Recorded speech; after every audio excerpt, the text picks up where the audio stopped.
Hello everyone. Today we will learn about aviation geography. My name is Anita Fernandez and I will speak about aviation geography and what comes under that. The first topic that we will learn is planning travel itineraries and basic step in itinerary planning. It involves mapping out a route or a journey, establishing distances and travel times, and deciding which activities to recommend during your client's passenger's journey. So, what do we mean by planning travel itinerary is whenever we want to travel somewhere, we plan our itinerary or our itinerary is nothing but a journey or a routing. So the words are different but the meaning remains same.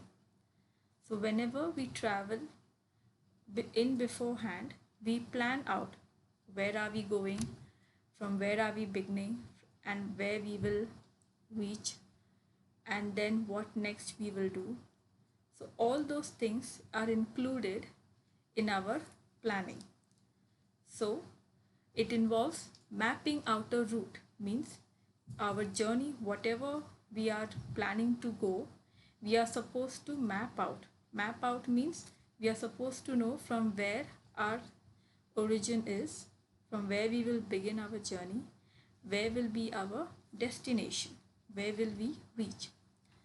Establishing distances and travel times. So when we map out this or when we plan this, we realize that what is the distance between these two cities or these two countries and what will be the travel time. Now travel time here includes mostly flight travel time.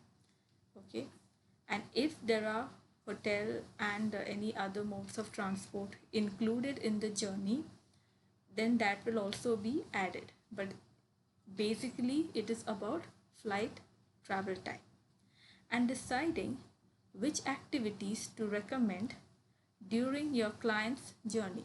So when we are planning out a journey, we should always keep in mind what are the activities or any uh, activities that we or a passenger would like to have in his journey. It's like if you are traveling from one city to another, after reaching that city, what would you like to do, or what the passenger or the client would like to do, that should be kept in mind when you are planning out a itinerary.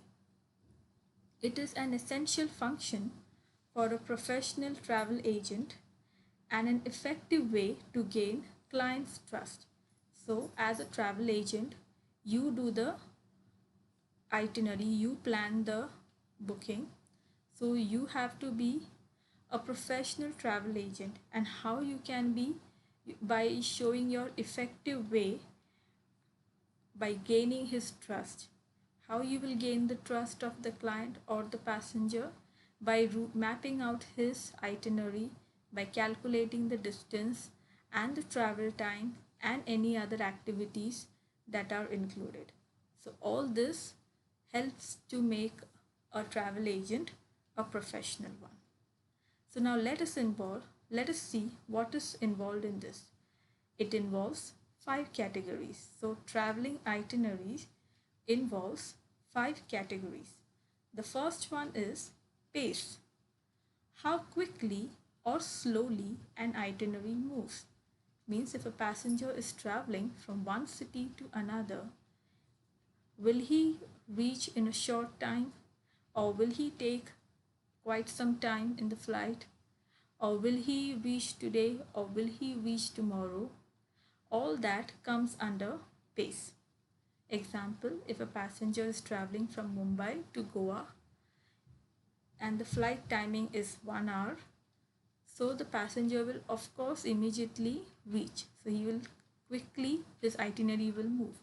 But if he's from Goa, if he's traveling further to Bangalore, so yes, his flight timing will be more than an hour and he will reach accordingly, and then he can furthermore travel or do his activities whatever it is.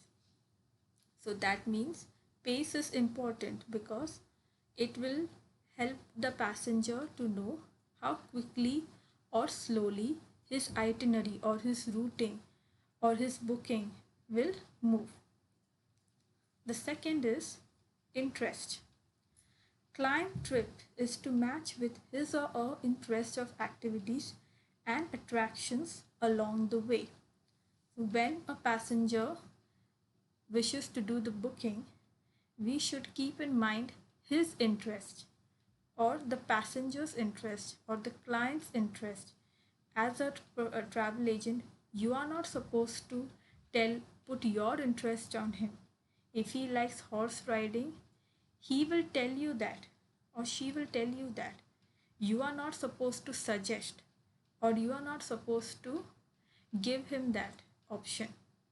You can tell him that it is available, but whether he is interested or not, that he will only tell.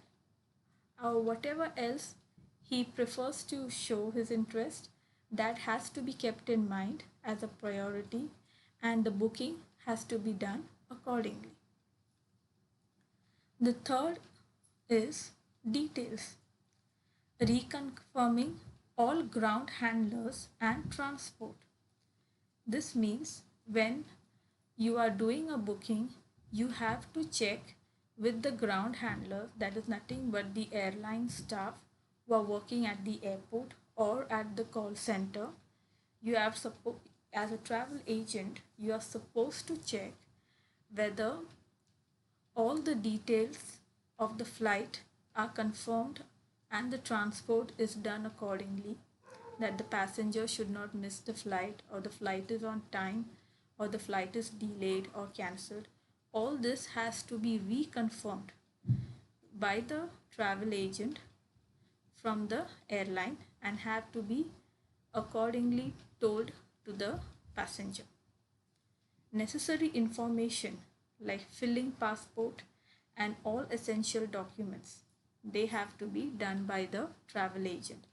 So if there is any paperwork that has to be done, each and everything the travel agent should look into and get it done on behalf of the passenger. The fourth point is energy. How much walking certain destinations require, whether client is traveling alone or with family.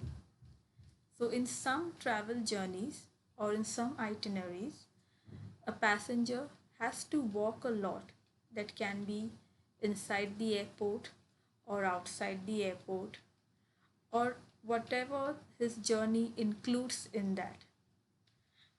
So we have to keep the interest of the passenger, whether he's willing to travel or whether he's willing to walk for a long time or whether he cannot walk due to certain reasons, whether he's traveling alone, he can manage, or if he's traveling with family, he cannot manage.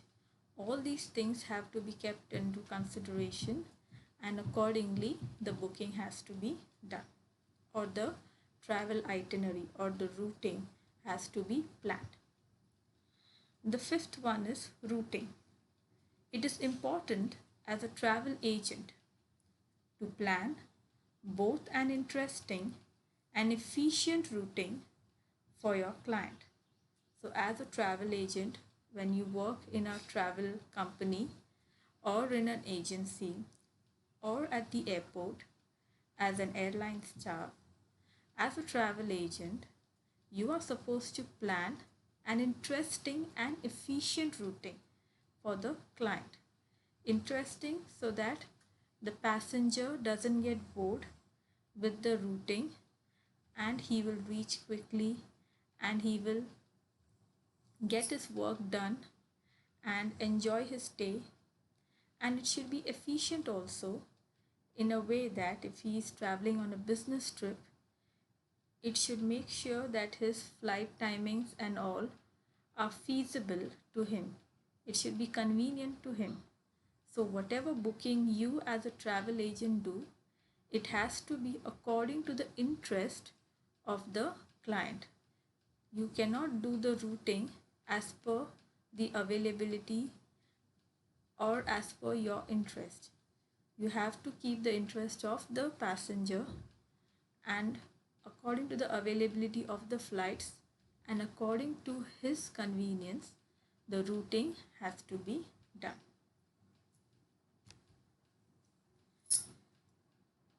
Next, in the next audio and video, we will learn about TC1, TC2 and TC3 areas. That's all for this video. Thank you for listening, and kindly like and subscribe this for you and for others. Thank you.